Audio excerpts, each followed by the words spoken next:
Nas montanhas de Khyber Pakhtunkhwa, a introdução de trutas começou como uma intervenção técnica de alto risco, planejada para transformar águas frias e isoladas em um recurso econômico controlado.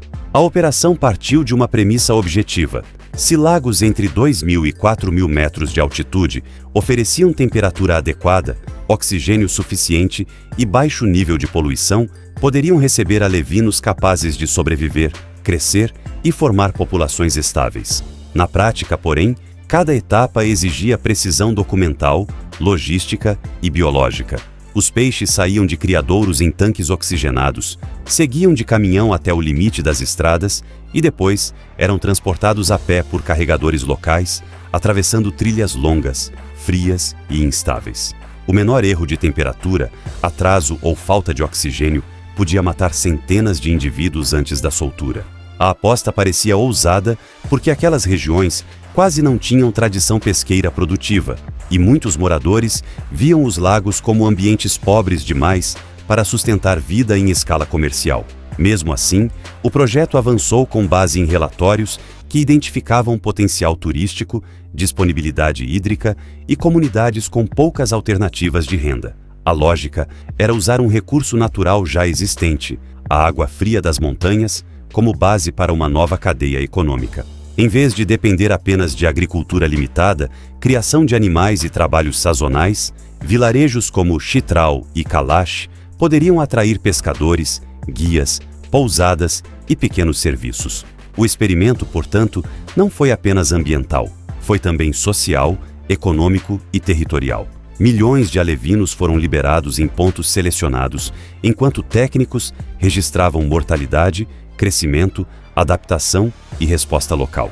O que parecia um teste distante, logo se transformou em um dos projetos de repovoamento mais incomuns da região, unindo engenharia simples, risco climático e esperança.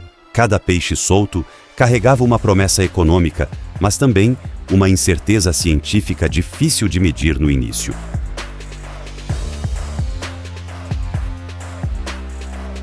A figura central dessa aposta foi Zahid Hamid, biólogo paquistanês que observou experiências internacionais e percebeu uma semelhança estratégica entre destinos consolidados de pesca e as montanhas do norte do Paquistão.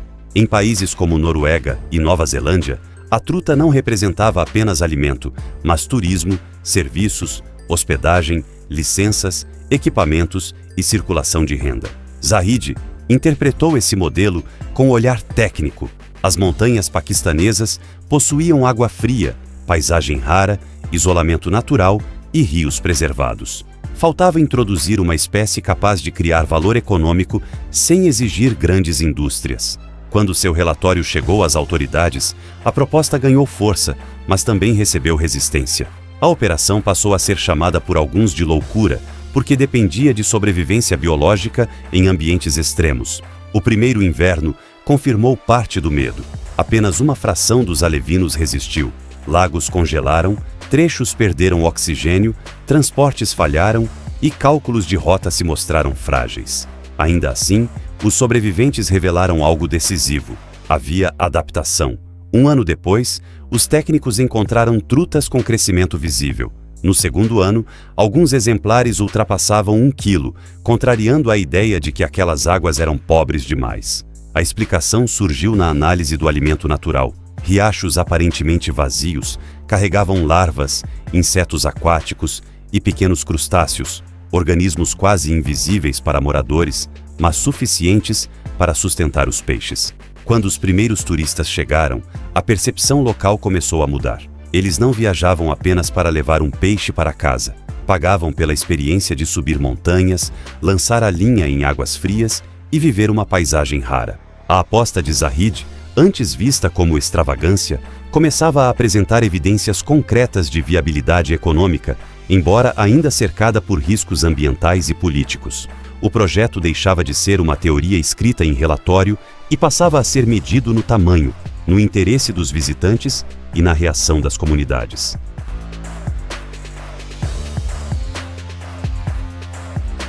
Quando Chitral entrou no circuito dos pescadores, o projeto deixou de ser apenas uma iniciativa governamental e começou a modificar a economia cotidiana das montanhas. A chegada de turistas criou demanda por hospedagem, comida, transporte, cavalos, guias, licenças, manutenção de trilhas e pequenos comércios. Vilarejos que antes dependiam de nozes, rebanhos e trabalhos temporários passaram a enxergar uma renda ligada diretamente à preservação da água e à presença dos peixes. Bumburé, no Vale Kalash, tornou-se um exemplo forte dessa virada. Em uma temporada, a movimentação turística superou ganhos acumulados por atividades tradicionais em vários anos. Esse resultado alterou a forma como moradores interpretavam a truta. O peixe deixou de ser apenas uma espécie introduzida e passou a funcionar como ativo econômico local. Ao mesmo tempo, o governo instalou pequenos criadouros nas próprias áreas montanhosas, reduzindo a dependência de alevinos vindos de regiões mais baixas. Em Mastuj, tanques de concreto, água fria e ração controlada formaram uma estrutura simples, mas capaz de produzir milhões de filhotes por ano. A parte mais importante foi a transferência de conhecimento. Moradores aprenderam a operar tanques, cuidar da qualidade da água, acompanhar mortalidade e reconhecer sinais de estresse nos peixes. Isso diminuiu a dependência de técnicos externos e criou competência dentro da comunidade. O transporte dos alevinos também virou fonte de renda. Carregadores passaram a receber por lotes entregues vivos, o que estimulava cuidado, rapidez e atenção ao oxigênio dos tanques. Cada entrega bem-sucedida significava mais peixes nos lagos e mais dinheiro circulando. Assim, a população local deixou de ocupar uma função periférica. Tornou-se parte operacional do sistema, ligando produção, repovoamento, turismo e proteção territorial. Essa mudança foi decisiva porque nenhum programa desse tipo se sustenta apenas com decretos, relatórios e visitas técnicas. Nas montanhas, a continuidade dependia de quem vivia ali todos os dias. No Orizade, sim.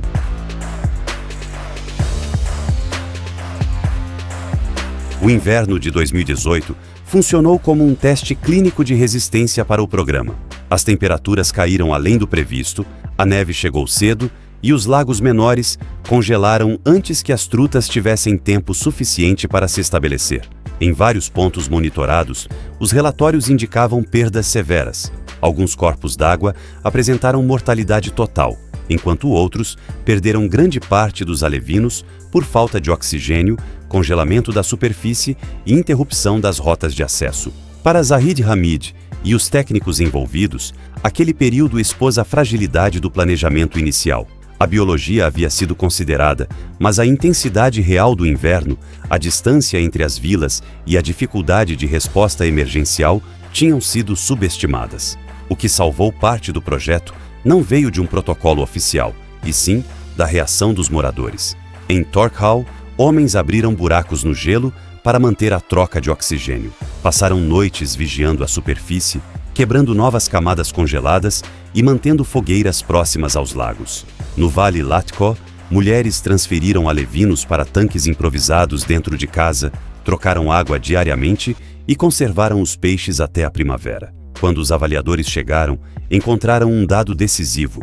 Onde houve intervenção comunitária, as perdas foram menores.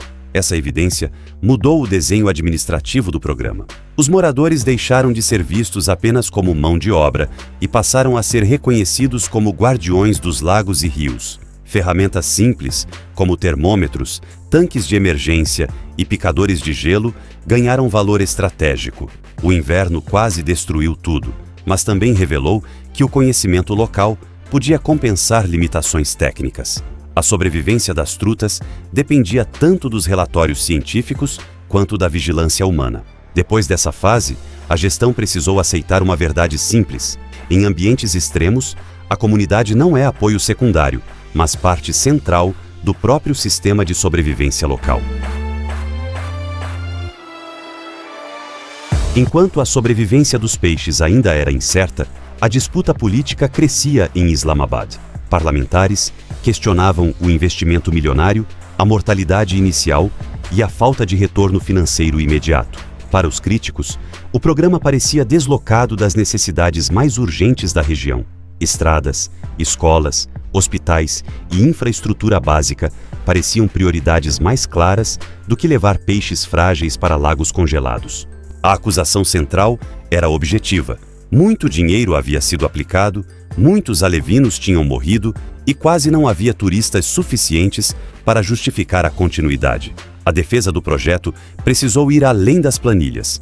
Em uma reunião, foi exibido o registro de moradores de Torkhall tentando salvar as trutas durante o inverno, abrindo buracos no gelo e protegendo um recurso no qual nem todos acreditavam no começo. A cena mostrou que a iniciativa já havia gerado apropriação local. O programa não foi encerrado, mas perdeu parte do financiamento.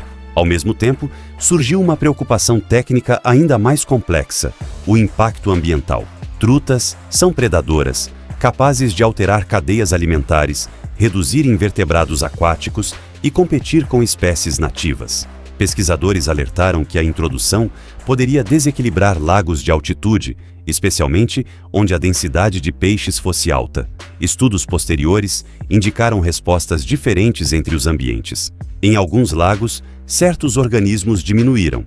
Em outros, o impacto foi menor, porque as trutas consumiam espécies muito abundantes, como larvas de quironomídeos.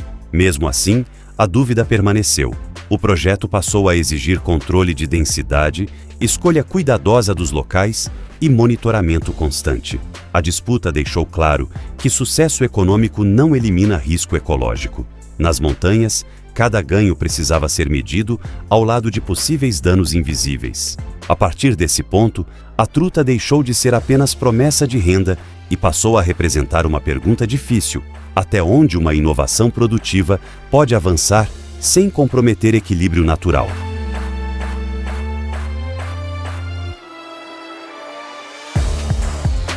Em 2021, a opinião das montanhas começou a mudar, porque o dinheiro deixou de ser uma promessa distante e passou a circular dentro das vilas. A truta, antes vista como uma aposta estranha do governo, começou a pagar guias, pousadas, cozinheiras, donos de cavalos, comerciantes e famílias que viviam com poucas fontes de renda. O turismo de pesca criou uma economia distribuída, onde cada visitante movimentava várias etapas locais. Em Chitral, casas simples foram adaptadas para receber hóspedes. Em Ayun, surgiram pousadas onde antes quase não havia estrutura. A chegada de pescadores, vindos de grandes cidades paquistanesas e também de outros países, mudou o valor percebido dos rios. Um peixe vivo passou a valer mais dentro da água do que morto no mercado. Essa inversão econômica foi decisiva para reduzir práticas agressivas, como redes, venenos naturais e explosivos caseiros usados em alguns trechos de montanha. Quando a comunidade entendeu que a preservação garantia visitantes, a proteção deixou de depender apenas de fiscalização estatal. Em Boni, o Conselho de Anciãos criou regras próprias, limitando capturas, proibindo pesca em períodos reprodutivos e exigindo métodos menos destrutivos. Essas normas locais, em certos casos, foram mais rígidas que as oficiais. O projeto também reduziu a migração de jovens porque ofereceu trabalho perto de casa. A renda não vinha de uma grande fábrica, mas de um conjunto de pequenos serviços ligados ao peixe, à paisagem e à experiência. A mudança de opinião não aconteceu por discurso político, e sim por resultado prático. O mesmo recurso que parecia artificial passou a ser protegido como patrimônio da vila. As montanhas aceitaram a truta quando perceberam que ela podia sustentar famílias sem destruir imediatamente o modo de vida local. O ganho, antes improvável, passou a ser sentido no caixa, na mesa e nas escolhas de cada família regional.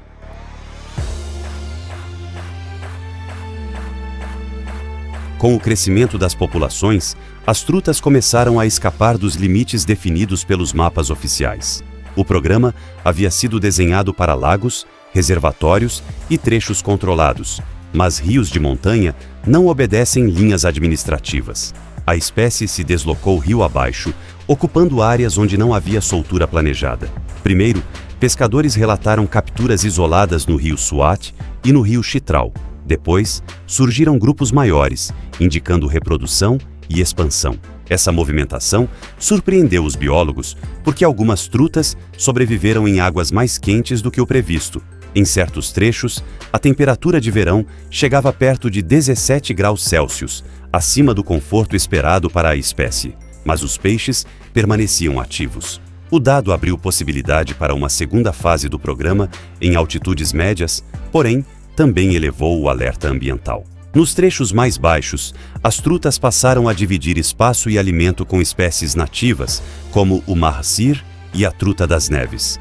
O marcir possui importância cultural e simbólica em várias regiões, e sua possível redução preocupou moradores, pescadores e ativistas. Ainda faltavam dados definitivos, mas os relatos de menor presença e menor tamanho acenderam uma advertência. Em 2023, comunidades do Vale do Swat enviaram uma carta ao Ministério Provincial pedindo proteção para os peixes nativos. O governo respondeu, criando um grupo de trabalho e instalando grades experimentais em pontos sensíveis dos rios. As barreiras funcionavam parcialmente, mas exigiam manutenção constante, porque chuvas fortes carregavam galhos, pedras, lama e sedimentos. O sucesso do projeto revelava seu lado difícil. A espécie introduzida estava gerando renda, mas também atravessava fronteiras ecológicas. Controlar vida em água corrente mostrou ser muito mais complexo do que soltar peixes em lagos isolados. A expansão provava a adaptação, mas também mostrava que nenhum relatório controla totalmente um organismo vivo em rios abertos. A lição era dura, cara e necessária.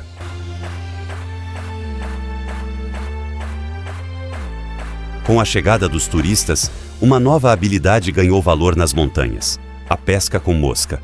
Antes, muitas comunidades conheciam métodos simples, como redes, armadilhas e captura direta em rios. A técnica trazida pelos visitantes parecia estranha, quase lenta demais para quem via o peixe como alimento. Varas leves, linhas especiais e iscas artificiais exigiam paciência, leitura da correnteza e movimentos precisos. Porém, como redes foram proibidas em áreas turísticas, os moradores que aprenderam a guiar pescadores passaram a ganhar mais. O conhecimento local, antes usado apenas para atravessar rios, localizar pedras seguras e entender a força da água, tornou-se vantagem profissional. Guias de Chitral aprenderam a pesca com mosca, combinaram a técnica com a experiência das montanhas e ofereceram um serviço que turistas valorizavam. A mudança criou renda sem retirar grande quantidade de peixes dos rios. Em paralelo, a internet chegou a lugares que antes permaneciam desconectados. O governo justificou torres de celular pela necessidade de atender visitantes, especialmente estrangeiros que não viajariam para áreas sem comunicação mínima. Esse avanço técnico teve efeito social inesperado. Mulheres de comunidades conservadoras, muitas vezes fora do mercado formal, encontraram uma entrada econômica por meio da alimentação e da hospedagem. Cozinhar para turistas parecia a continuação do trabalho doméstico, mas passou a gerar dinheiro próprio. Algumas recebiam pedidos por mensagens, organizavam refeições e transformavam cozinhas familiares em pequenos negócios. O caso de Zara simboliza essa virada. Ela começou servindo grupos de pescadores, depois abriu uma pensão, contratou vizinhas e superou a renda do marido. A truta levou turistas, os turistas exigiram conexão e a conexão abriu novas formas de trabalho. A cadeia econômica deixou de envolver apenas peixe e pesca. Ela incluiu tecnologia, autonomia, serviços familiares e presença feminina em atividades antes invisíveis. Assim, a intervenção reorganizou trabalho e comunicação nas aldeias de altitude. A transformação também alcançou as florestas, porque a pesca dependia diretamente da qualidade da água. Durante anos, o corte de árvores nas montanhas aumentou a erosão, deixou encostas expostas e levou sedimentos para rios e lagos. Para os operadores de turismo, isso ameaçava o próprio negócio. Água turva, margens degradadas e paisagens destruídas reduziam o valor da experiência. A relação ficou clara para as comunidades. Sem floresta, a água piorava. Com água ruim, os peixes desapareciam. Sem peixes, os turistas não voltavam. Em Torkhall, o Conselho de Anciãos proibiu o corte de árvores perto de lagos e rios com trutas. A decisão não nasceu de uma campanha ambiental sofisticada, mas de uma percepção econômica e territorial. Proteger a vegetação virou uma forma de proteger renda. Aos poucos, áreas próximas aos corpos d'água passaram a ser preservadas por regra local. Outro efeito apareceu no céu. Com mais peixes disponíveis, aves piscívoras começaram a frequentar a região. Martins pescadores se tornaram mais comuns. Garças apareceram em altitudes incomuns e a águia pesqueira voltou a nidificar onde quase não era vista havia décadas. Ornitólogos registraram esse retorno e atraíram outro perfil de visitante, observadores de pássaros. Esses turistas chegavam com câmeras, lentes longas e interesse em fotografar espécies raras em paisagens montanhosas. No fim de 2023, a economia já não dependia apenas dos pescadores. Trilhas, aves, rios preservados e florestas protegidas passaram a compor uma plataforma mais ampla de ecoturismo. O programa criado para introduzir trutas acabou estimulando o cuidado ambiental em áreas onde a fiscalização pública era limitada. O resultado mostrou uma cadeia inesperada. Um peixe introduzido aumentou o valor da água, a água valorizou a floresta e a floresta atraiu novos visitantes. A lógica produtiva, sem planejamento original, virou também argumento de conservação comunitária permanente e observável, sem abandonar a sobrevivência econômica local diária.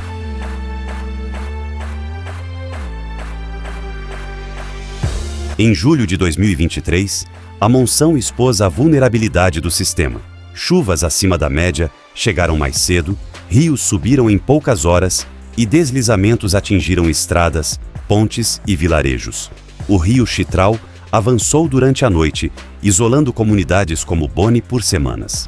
Turistas ficaram presos nas montanhas, a comunicação falhou e helicópteros do exército paquistanês precisaram retirar visitantes em viagens pequenas, limitadas pela altitude.